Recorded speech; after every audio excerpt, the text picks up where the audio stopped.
What has the senior class meant to you and being around these guys for the last few years? I think it means a lot, and compared to the other seniors, I think they lead this team a lot. And just after we lost them 4 games, just how they approached it and how they didn't get down on us and they let nobody just drag through. And we could have lost these couple games and not came on top, but I think we bounced back and we're starting to get better. And the team is more developed, and I think we're more a family. So when we go out there and just be flat or anything like that, you feel like we're letting each other down. So I think that's why the guys are getting up, and a lot of guys want to win for these seniors. When you go through a losing skid like that, is it all about just listening to the guys inside the locker room, not listening to what everyone else is saying on the outside? You said it again. When you go through a losing skid like that, is it all about listening to the guys inside the locker room and not what everybody's saying on the outside? Yeah, I think it's definitely about us, because we can't pay attention to the fans and what goes on outside and what's going on with the coaches and stuff like that. I think the dudes who are on the field and the dudes that are out there playing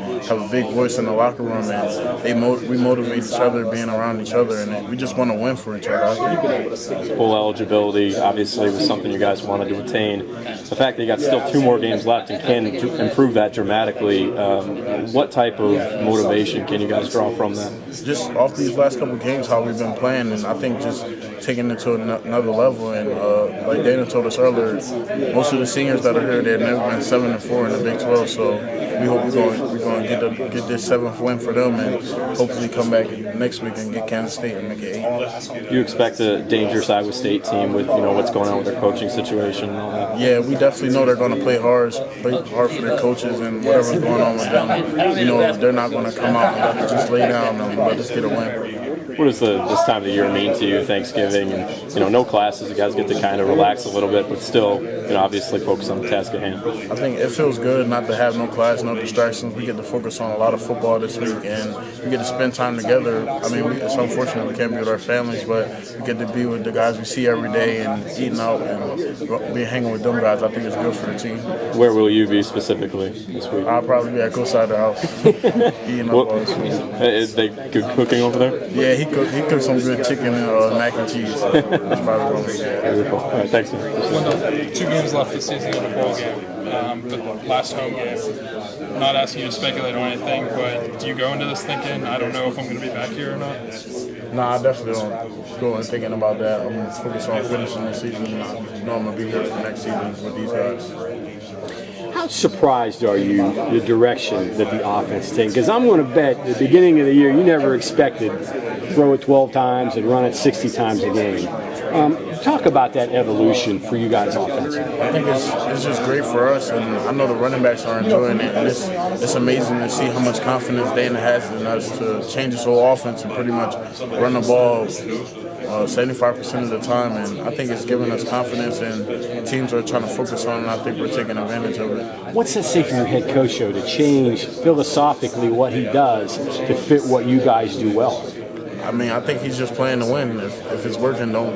If it's not working, don't fix it. So I think he knows he can hand the ball off to us and win some games. So I think he's not going to stop doing it until somebody stops it. But did you honestly, at the beginning of the year, think, we're just gonna run it all the time and it's going to be heavy run? Nah, I didn't. You were preparing to catch the ball, right? Yeah, I was catching the ball a lot, but as soon as the season started, I don't think I've been catching a lot as much as I was last year. But I think just the way we attacked the season and the way they told us, the coaches told us it was going to come down to the running back room and how me and Shelf lead and how Eli blocked. So I think this late in the season is starting to get going. Cody made a good point. He said, you look at most of the defense that you face in the Big 12, what are they geared to? Geared to stopping explosive outside athletes in the passing game. And here you guys are throwing this at them that's different than what most of the guys have the personnel to defend. So there's something that you guys are doing there that maybe helps what you're doing based upon the teams that you're facing. I think the schemes we're running and just how well the O-line has been blocking, and I think Eli has meant a lot. Eli and Cody has meant a lot to this offense and how they pound guys and give us an extra block sometime. And I thought the receivers did a great job last week blocking downfield. Has been good for us this year.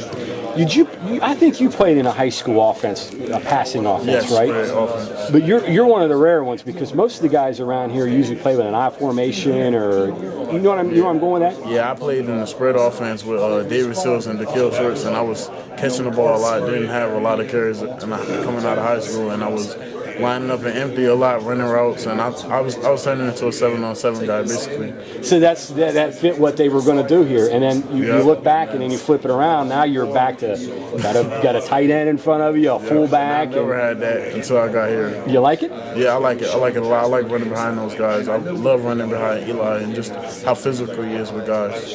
Obviously, the idea was they'd spread out and you'd have seams that you'd run through.